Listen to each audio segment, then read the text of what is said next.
It matters. It matters. Don't listen to what the people say because they don't understand. I understand. It's me. It's your boy HH. I'm back. I'm here. I'm alive. I'm real.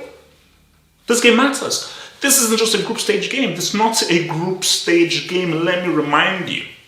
Because this game could have serious psychological effects on both sides. So don't be fooled by saying, well, whatever result will happen. No. This game is important.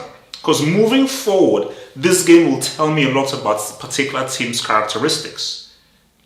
And apart from just this being a big game, because this is a huge game, this is a massive game, because that first game that we saw in Paris was a great game. Yes, Real Madrid got to destroy it, was a great game. But the reason why I like this game is because Real Madrid, this was, new manager, Zidane coming in through, had a very difficult time last season with Real Madrid, not Zidane, but the team had a difficult period last season.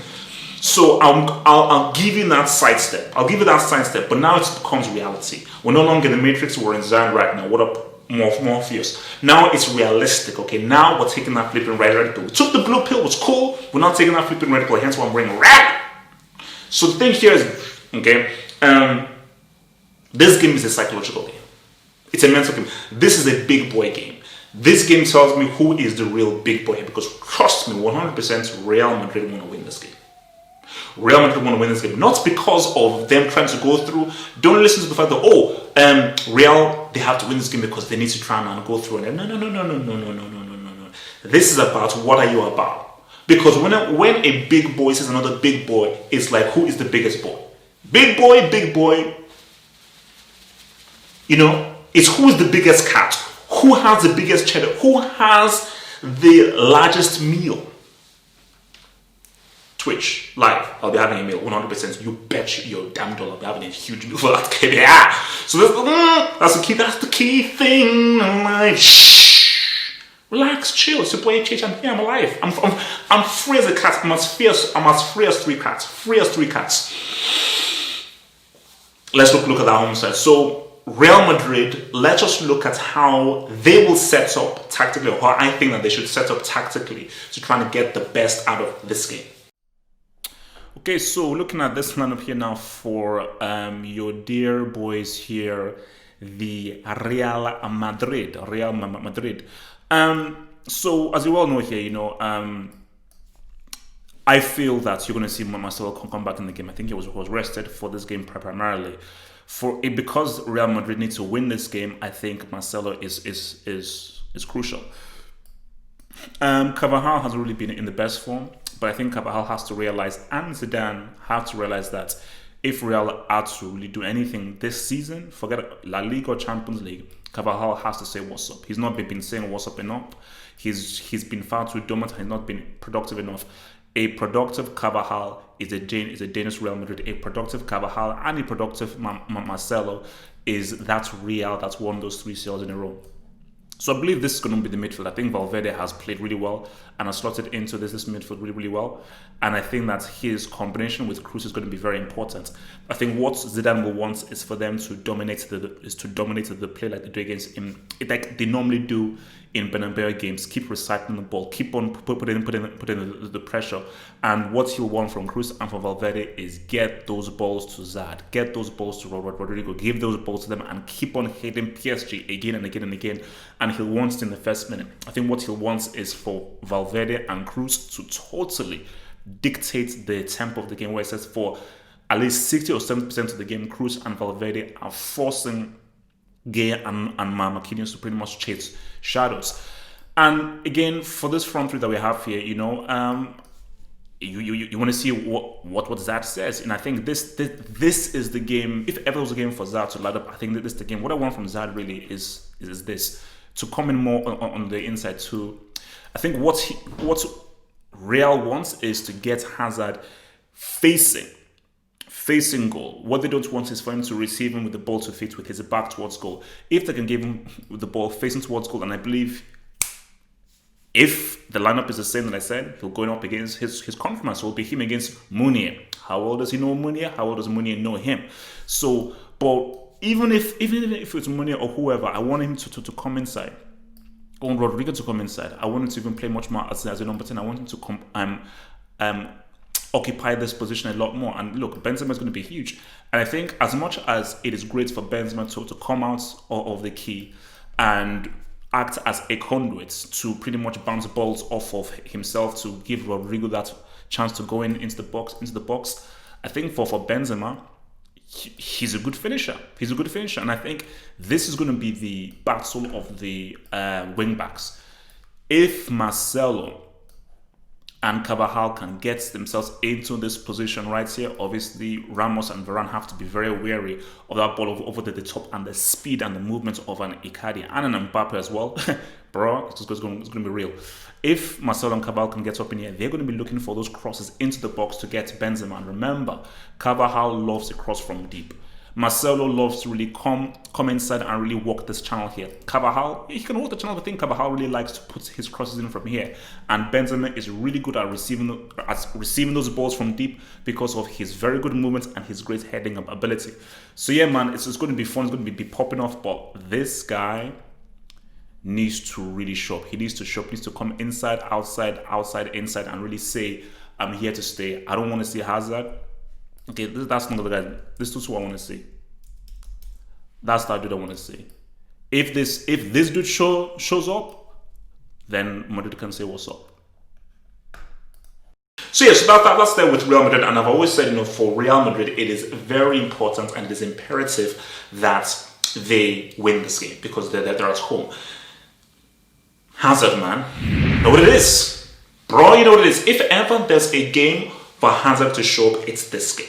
Okay, and let me be very clear here. I don't want to see Hazard. I have no time for Hazard. Hazard is a loser. Hazard is a brick. I want to see Hazard. Yes. I want to see that Zizi. I want to see that Zizi, baby, because Zizi is terrible. Okay, Messi and Cristiano are old news. When Zizi rides, when Ziz rides, Messi and Cristiano are really boring losers. Ziz says what's up. Ziz is the guy that brings us all together. Ziz is the Ballon d'Or winner. Ziz is the World Cup winner. Okay, so when Zaza, because if Zaza rides, boom. If Zaza rides, Real can live. So I want Zaza dribbling. I want him demanding the ball. I want him beating 1, 2, 3, 4 players. I want him taking shots. I want him doing through balls. But the thing about this is that you cannot critique Zzz on G's. No. It is his influence on the game. It's his influence on the game. That is how you judge the dude. You don't do it by his influence on the game. Relax, chill. Karim Benz, Mercedes-Benz, Karim Benz, look, man, I've been impressed with this dude. And if there's a guy that wants to win this game and wants to jump in this game, it's this dude, because Karim is going to have to lead by example. Karim has to say to his brother, look, man, let's get this G. Give me that ball. Let me play around. Let me move those things. And we already know about his pedigree in the CL. You know his pedigree in the CL. He's the main striker. Real do not have any other strikers. So the guy that they're like looking forward to the goals, the guy that we should be critiquing and judging for his G's is your boy Benzema. But Benzema obviously gives you more than goals, but this is why I say to your boy Karim, I know you're a good football player. I know you can bring guys in, but you need to G up, baby. You need to G up. Okay? It's at the end of the day, it's about G's. It's about G's. I'm sorry. I'm sorry. I don't mean to be rude. At the end of the day, the bottom line is just G. The bottom line is flipping G's. And look, Ramos, man. Ramos has to be creating this game. You're going up against a very attacking team. A team that's going to come at you. PSG don't defend because PSG have the quality of the players to attack home and away against anybody, and PSG attack everybody because of how multi-talented this flipping team is. So for Ramos, it is very important that you have an amazing defensive game. Another, when Ramos corners in and when he zeroes in, when he locks in, when Ramos locks in, he is one of the best readers of the game out there. Intercepting here, left, right, and center, and his positional sense is awesome. It's outstanding. So that is what Ramos means in the game, because trust me, if Ramos flops, Varane flops. If Ramos rides like an eagle, Varane rides like an eagle. So Ramos's performance 100% directly affects Varane's performance because Varane sings of his hymn sheet. Varane says what's up to him because Varane looks at Ramos as like a big flipping brother. So now, let's turn our attentions to Paris Saint-Germain PSG and let us see how PSG will perhaps line up for this game. Okay, so now time to look at how your boys PSG are going to line up for this here match, man. PSG looking good, but again, as I said again, they need to prove a lot to me. Unfortunately, Verratti is missing. One of my favorite players to watch, a player who I believe is one of the best players in the world, Verratti. He is still injured. So I think that may be a slight advantage for Real Madrid, and I think this is where Tuchel has to really pretty much rely a lot on the intelligence and the movement of the midfield. So we already know how that back four looks with your boy Mounier and your boy Bernat saying what's up. And I think what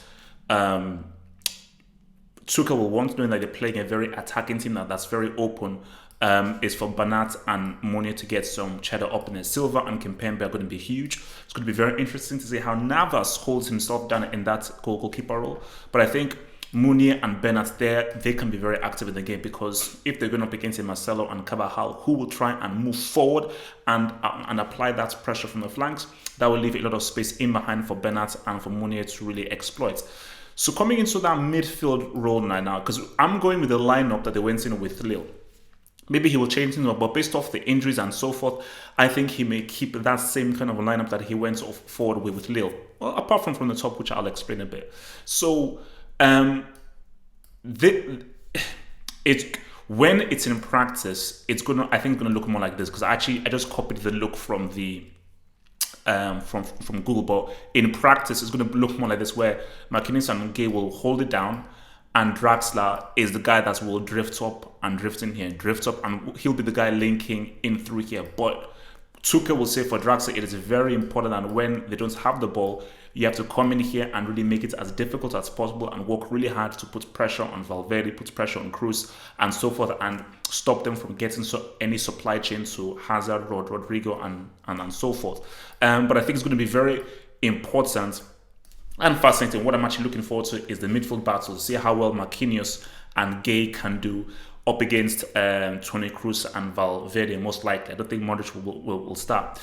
So coming up with in the attack, start with this. Neymar is coming back from injury, but maybe this is another discussion to be had. Even if he wasn't coming back from injury, roll with this. Now, I believe maybe I was wrong. Maybe guys can tell me in the comments. In against Lille, I think Mbappe slotted in the left forward position, and he normally plays right forward. But maybe Tuchel can say, look, when Mbappe is right-footed, he is a right-footed guy. So he may want to say, look, I want Mbappe to try and play as an inside forward, come into your right to take that right-footed shot. Di Maria is one of the most informed players in the world right now. And when you have one of the most informed players in the world right now, do not chop and change. Don't change things around. Leave them as they are. So I think for Di Maria, he will keep his position here and he will be huge in this game. I think he can cause some serious issues against a very attacking team.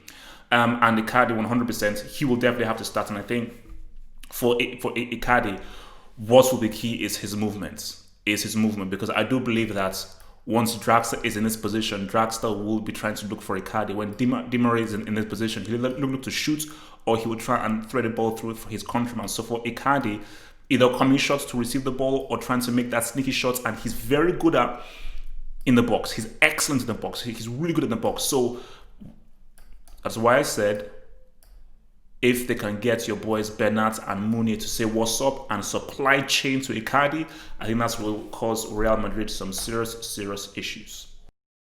So that's how PSG are the good man up for that game right now, man. And look, man,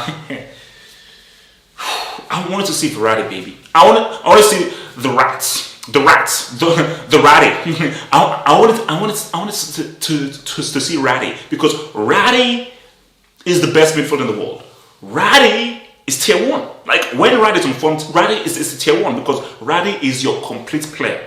Ratty, so it's Real Madrid's luck that your boy Ratty is around, because if the rats rides, the rats will say what's up. The rats could easily destroy them. But they've got your boy Idrissa Gueye. And Idrissa Gueye maybe he might be that missing piece. Maybe he might be that missing because Idrissa Gueye's his performance in the opening game was amazing. It was absolutely beautiful. But the key thing about this is that I'm not reactionary. Can Idrissa Gueye carry this on for the rest of the game? Can he make it happen for the rest of the CL? Forget Uber Eats. When I hear about Uber Eats, it's about Champions League. Can he make it happen and can he make it pop off for the rest of the Champions League campaign? That is the key and the most important thing moving forward here. And I just think, Idrissa Gueye, especially in this game with regards to PSG trying to get that ball up to the key man, it's going to be very important. Di Maria. Argument comes that he's probably the most informed player in the world right now. Di Maria has been Stella, la tua, la la. So your boy Angel, the angel Gabriel, the angel Di Maria, the Ave Maria. Bro, if Real Madrid give this guy space, it's going to cut you up. But I don't know what he's drank. I don't know what Di Maria and Tuchel have talked about. This guy is playing, I think, the best football of his career. It's crazy. It doesn't make any sense.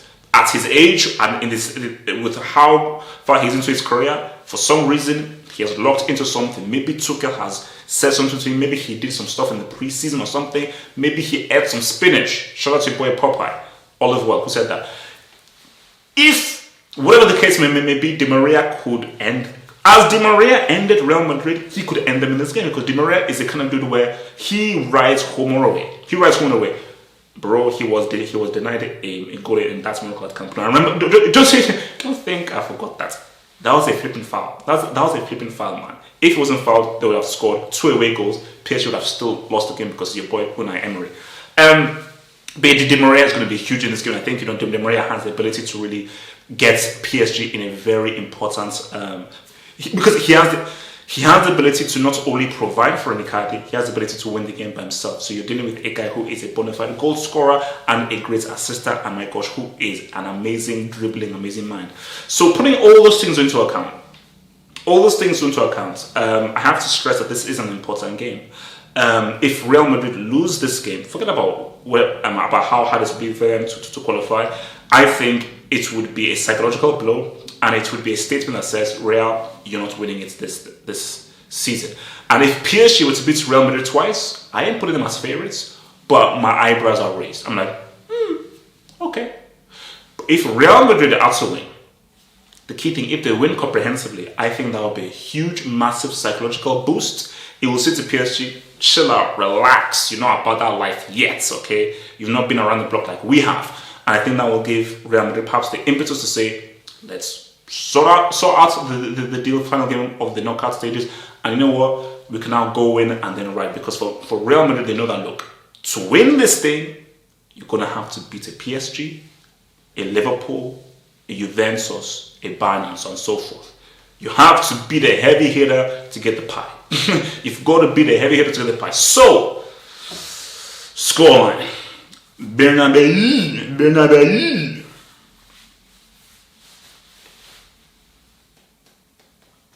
I have a scoreline. 1-1. 1-1. I don't think Real Madrid can beat PSG. I don't think they will. I think this will be perhaps I think this will be maybe a slightly tighter game than the first game. I don't think it will be as open as the first game. I think there will definitely be segments where it's open and it's end to end, but I think that it will perhaps be a little bit more condensed. But I do feel that PSG will be able to hold Real Madrid down to a draw. So yeah, that's what I'm going with. I'm going with a 1-1 draw. Guys, remember to like the vid. If you're new, remember to subscribe as well. And support your boy and become a patron and get access to extra content by clicking in the description box below to become a patron of the Half of Football Hut. Guys, it's swell, it's great, it's good. And remember, I will be live on Twitch and I'll have a meal. Join me. I'll see you. Zad! Show up. It's the boy HH. Yeah, it's me. Become a Patreon. Support your boy HH, man. And gain access to extra flipping content. More analysis. More tactical snacks. More exclusive videos, movies, football stuff, flipping anime stuff. Anything that comes to my mind. I was one of my blog. Click on the description box below Click the link on the Patreon page and become a Patreon right now. Stay real.